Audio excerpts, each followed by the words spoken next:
Aquest llibre és una exploració, a través dels mots, els signes i els dibuixos. El que s'hi explora és la mescalina.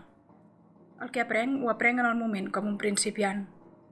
Igual que per mi va ser una sorpresa, ho ha de ser per qui em llegeix.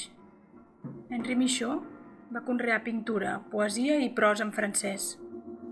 Va convertir el viatge, tant el real com l'imaginari, en el tema central del seu art. Amb la mescalina, un derivat del peiot, experimentarà la sensació profunda de mantenir una relació misteriosa amb tot, de viure una vida extracorporal i fora del temps, de participar de l'absolut, exploració d'un mateix, però sobretot, exploració de la poesia.